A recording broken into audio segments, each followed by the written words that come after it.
Prime Minister Narendra Modi participates virtually in first outreach sessions of G7 summit in the UK. Highlights India's whole of society approach to fight the pandemic.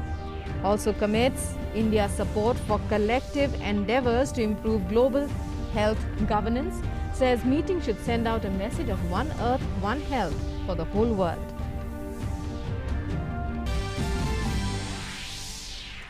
GST Council accepts key recommendations on medicines and medical equipment. GST on hand sanitizer reduced to 5%. Tax on medical oxygen and concentrators also brought down to 5%.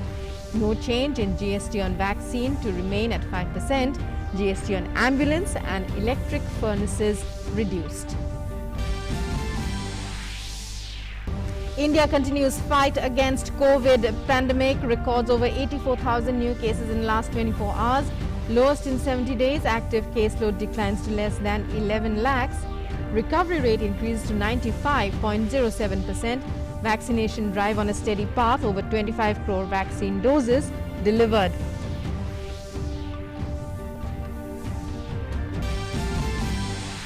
External Affairs Minister on a 3-day visit to the Republic of Kenya meets his counterpart Rachel Omamo. Leaders have a detailed exchange on regional and global issues befitting two UN Security Council members.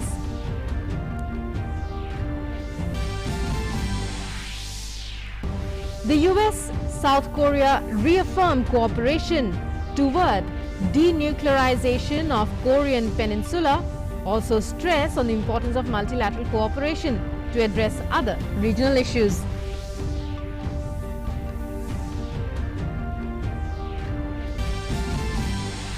Danish star Christian Eriksen stable after collapse on pitch during Euro 2020 match against Finland. Denmark midfielder's collapse eclipses Finland's victory.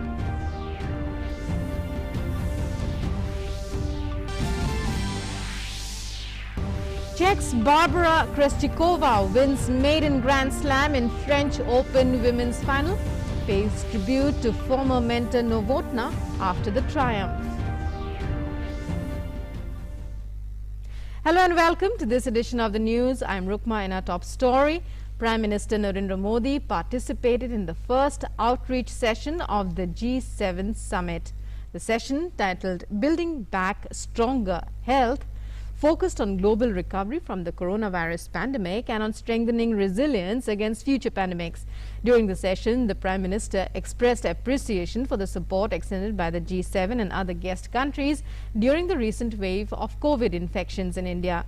He highlighted India's whole-of-society approach to fight the pandemic, synergizing the efforts of all levels of the government, industry and civil society. He also explained India's successful use of open-source digital tools for contact tracing and vaccine management and conveyed India's willingness to share its experience and expertise with other developing countries. The Prime Minister committed India's support for collective endeavours to improve global health governance. He sought the G7's support for the proposal moved by the WTO by India and South Africa for a TRIPS waiver on COVID-related technologies. PM Modi further said that the meeting should send out a message of one earth, one health for the whole world and called for global unity, leadership and solidarity to prevent future pandemics. He emphasized on the special responsibility of democratic and transparent societies in this regard. The Prime Minister will participate in the final day of the G7 summit on Sunday and will speak in 2 sessions.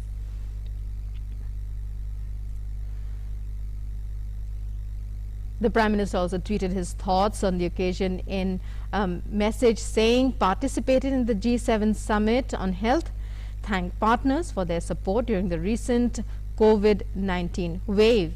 India supports global action to prevent future pandemics. One earth, one health is our message to humanity.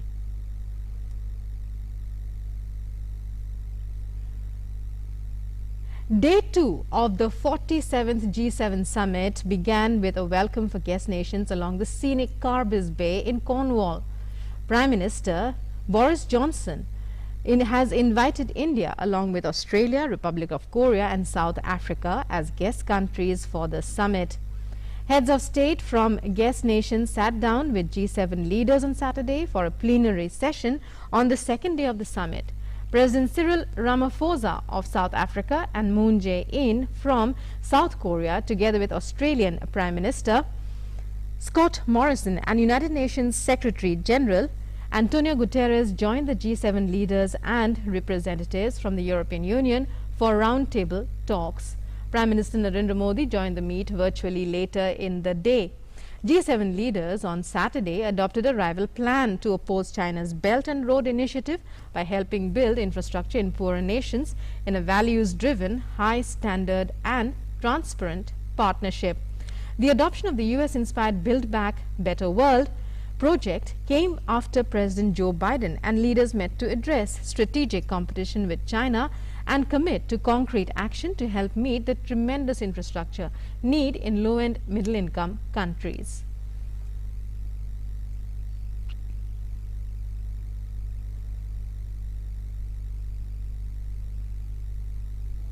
Heads of state from guest nations sat down with the G7 leaders for a plenary session.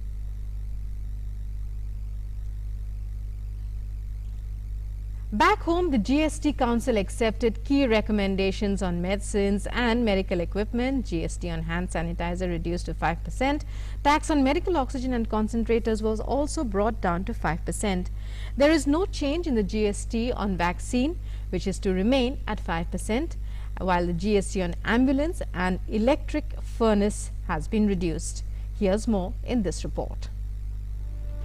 The GST Council has accepted almost all the recommendations of the group of ministers constituted to look into extending the ambit of GST concessions on COVID-19 treatment-related medical devices and drugs.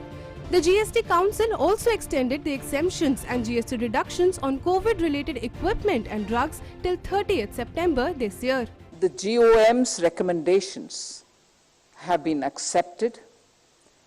Just three items on which the rates were further considered. The period up to August was the recommendation.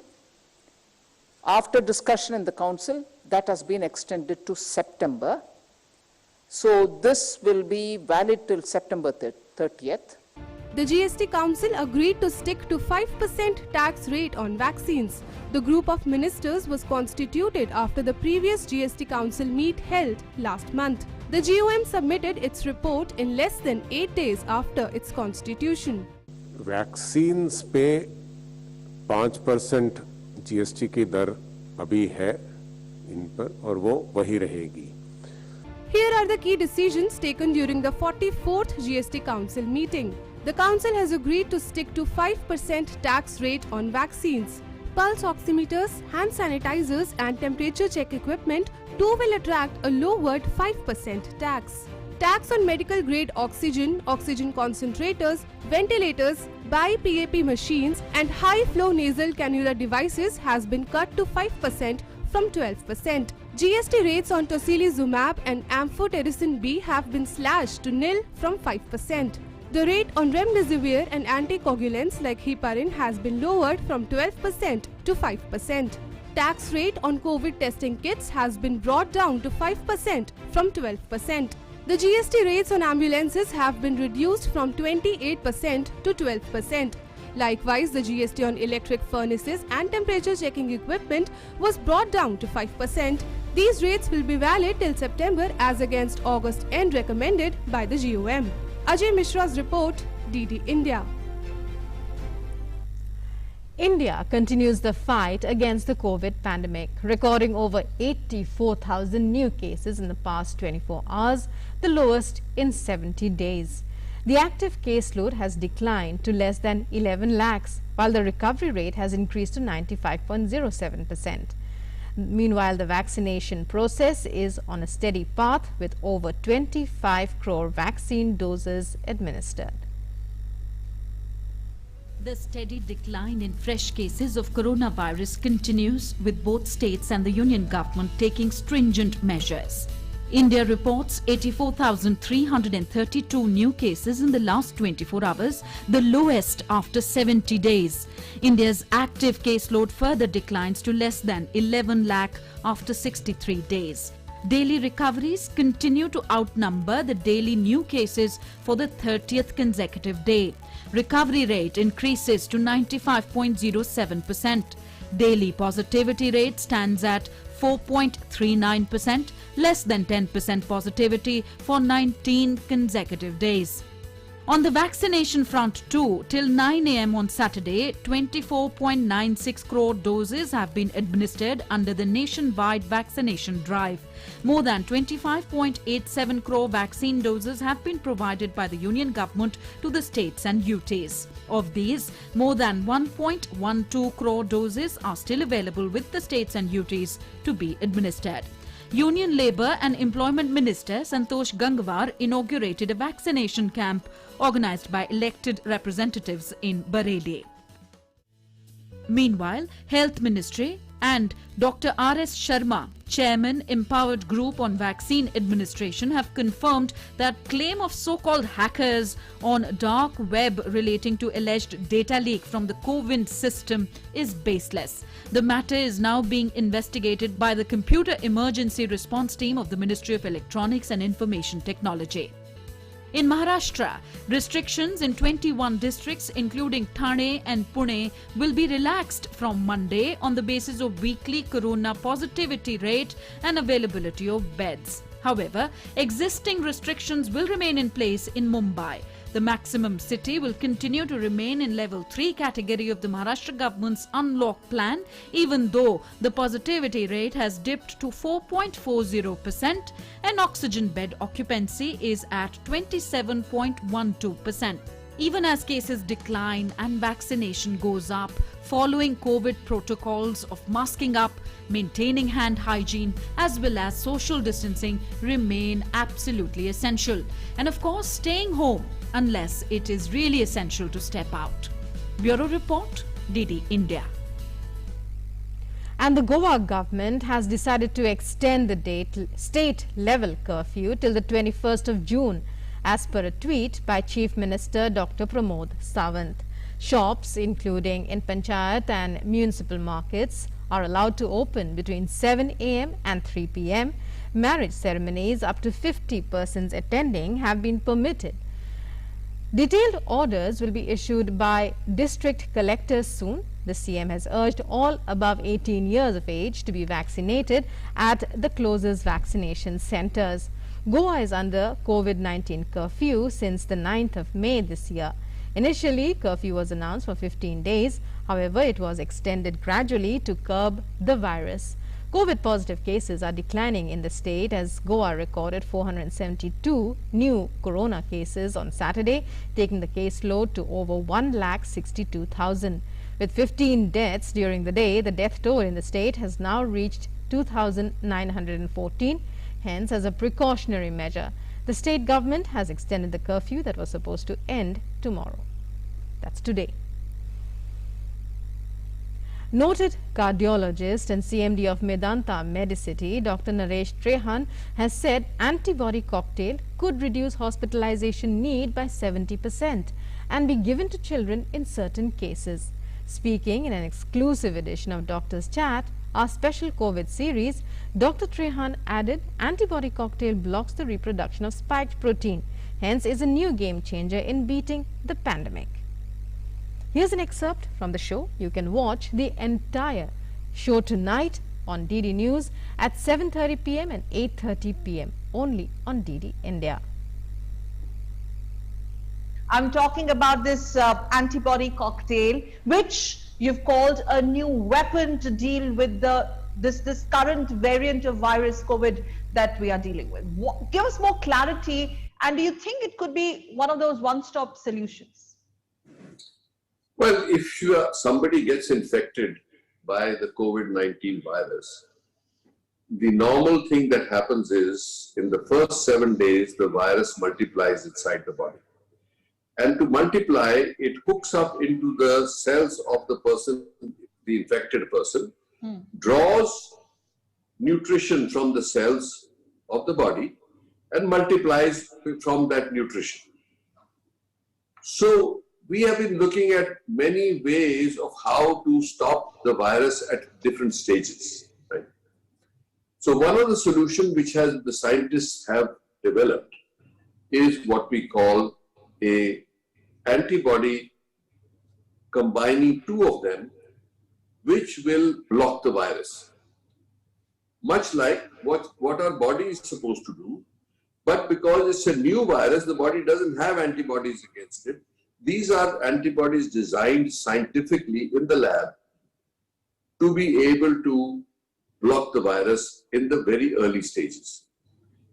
So what it does it prevents the virus, this cocktail, there is the two cocktails have to be in a way because they act in tandem in two different ways. So one, when you inject it in the first few days of the virus, that it is the most effective at that point because it does not let the virus multiply. The second phase that comes is, depending on the viral load, the body then reacts and creates this response, immune response, which is what we call the cytokine phase. Okay. And that cytokine phase causes a lot of damage to the body, but it is triggered by the virus. So if you limit the virus, the less the response from the body because the virus is already weak or numerically very low. So that's how it is successful in blocking the progression of the disease. The government did an admirable job of keeping this country alive, although there were some pockets of tragedies. But a nation of 135 crore people, with a country with a democracy, to keep it going like this. Does anything worry you? Yeah, I worry all the time about the fact that how people will behave, how many people will suffer, because we have seen, we are doctors to save lives. We have seen too much destruction, too many lives lost. So inside we cry all the time because we know the suffering of the people, the families. I mean, ultimately, we are face to face with the families and the patient, and we know what they are going through. So we've all lost friends, we've all lost near and dear ones, and so it has been a very tragic 3 months. And let's now take a look at updates on COVID-19 from across the world. The pandemic has been on a declining trend. As of now, the virus has infected more than 17 crore 63 lakh people across the world, while the number of recoveries stand at above 16 crore.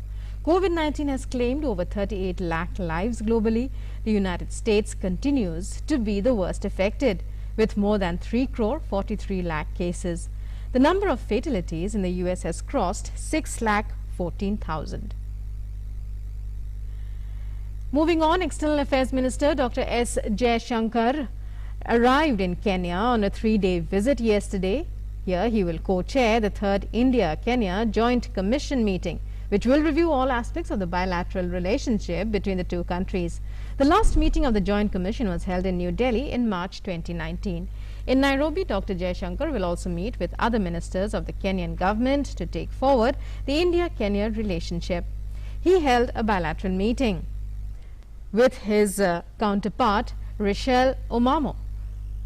The development partnership is an important aspect of the relationship between the two countries, which the visit will seek to deepen.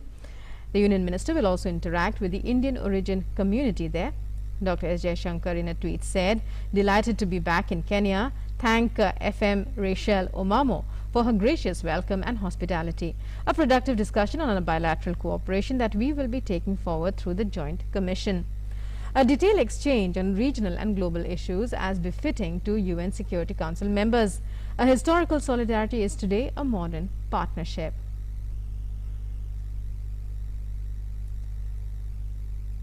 U.S. Secretary of State Antony Blinken and South Korean Foreign Minister Chung Eui-yong have reaffirmed a commitment between their countries and Japan to work closely towards the denuclearization of the Korean Peninsula. The statement, issued after the two met on the sidelines of a Group of Seven summit, referred to efforts that have made little or no progress towards getting Pyongyang to abandon its nuclear arsenal.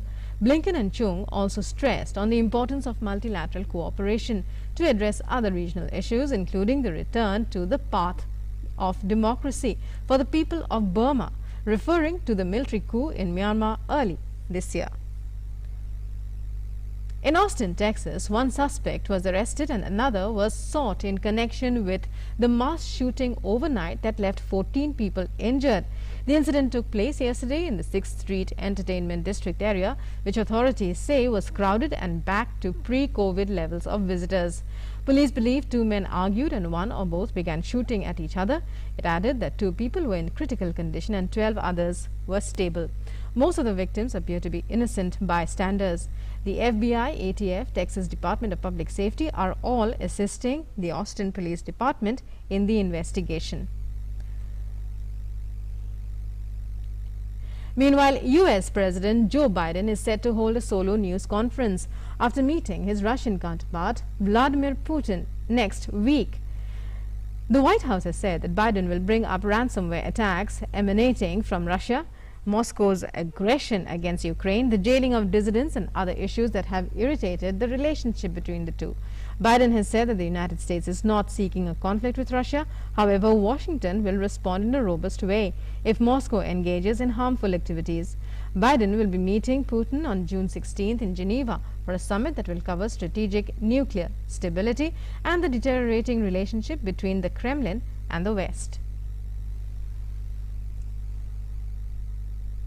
In sports, Denmark midfielder Christian Eriksen is in a stable condition in hospital even as he collapsed during the Euro 2020 opener with Finland on Saturday.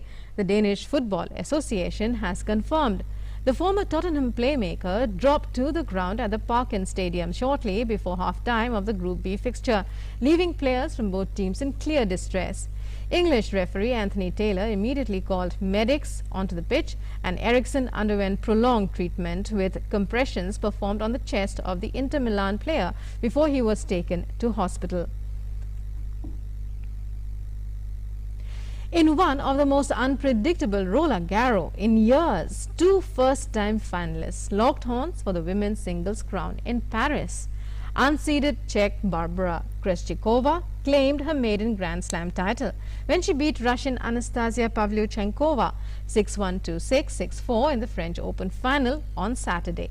The 25-year-old is the first Czech to lift the Suzanne Lenglen Cup since Hanna Mandlikova, who represented Czechoslovakia and triumphed in 1981. Krejcikova won 6 games in a row to take the opening set after dropping serve in the first before Pavlyuchenkova gained the upper hand in the second set. The Russian had her left thigh taped at 5-2 but served it out to level at 1 set all before Krejcikova broke decisively 4-3 and they decided to extend her winning streak on clay to 12 matches. And that's all we have for you in this edition of the news. News and updates continue on DD News and DD India. Namaskar.